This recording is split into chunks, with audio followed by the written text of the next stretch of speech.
Jadon Sancho has deleted his controversial social media post in which he complained about being scapegoated. This follows reports of John Murta and Erik trying to build bridges with United winger. Jules, is this significant? Have we all forgotten that it ever existed because he deleted it? No, we shouldn't forget about it. But I think it's a good thing that positive steps were made towards some sort of agreement that we can move on from it. I mean, I heard people saying that he should never play for United again, that if Sir Alex Ferguson was the manager, he would never wear that shirt ever again. Ten Hag is different to Ferguson. Him and Murto clearly thought that there was a way back for Jadon Sancho, maybe because of what happened to Antony, and we will mention in the quick list as well. They need Jadon Sancho. I don't know, maybe Jadon Sancho apologized and said that he made a mistake, and they talked through it and they discussed it. But this is good. You don't like players being sidelines and put on the side and not being cared for by football clubs. This is not a good thing either. No, and then look, Erik ten Hag can pick whoever he wants, and it's up to him if he thought Sancho didn't train to his the required level. That's his call. It's going to be Ten Hag who's going to get fired, not Sancho. Yeah, exactly. Antony has been included in Manchester United's 25-man Premier League squad, even though he's temporarily out of the picture, given police in both England and Brazil are investigating claims of abuse from 3 separate women. Apparently, he's going to stay in Brazil to go and fight the charges. Yeah. Jules, he hasn't been charged yet. No. Sorry, fight the possible charges. Yeah. He hasn't been charged, and while I understand United not playing him while he's under investigation, does it make sense that he shouldn't be training either? I think the training bit is maybe a little bit difficult. I mean, remember, for example, when Benjamin Mendy was under investigation but not charged yet, he was still training and playing for City. I guess each club can see differently and see what the situation is, how feeling. Maybe Antony wanted to stay in Brazil.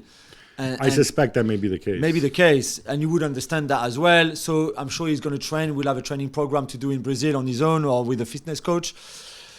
But we'll have to see. It's just again, after what United went through with Greenwood, this again comes at a very challenging time for them, and we will have to see how they deal with it and what happens to Antony. On the pitch, who do you play on the right? Pelistri, Garnacho, or move Sancho?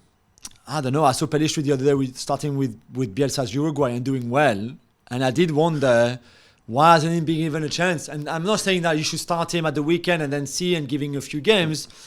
But surely the kid deserves a chance. He's more natural on that side of the pitch. As Obviously, well. Garnacho, I think, a better player. But but Garnacho is made to play on the left. He can play on the right, but it's a bit like Rashford. So I will go for Pelistri. Manchester United have agreed a new shirt sponsor deal, so the front of the shirt.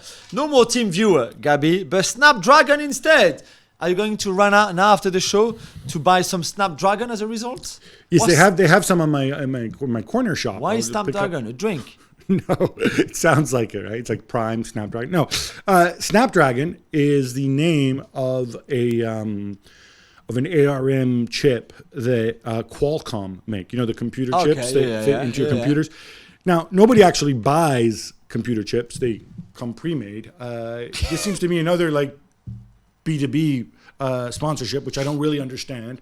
Why does Qualcomm care if people know what their chips are, as long as the people actually buy the chips and make the computers and stuff like that? I don't get it, but then again, I'm not in charge of sponsorships. It's one of the biggest shirt sponsor in the game, in the history of the game. 60 million, yes. Wow, we'll for 1 year. I think not as big as Team Viewer. But okay. Yeah. Thanks so much for watching ESPN on YouTube. And for more sports highlights and analysis, be sure to download the ESPN app. And for premium content and live streaming, subscribe to ESPN Plus.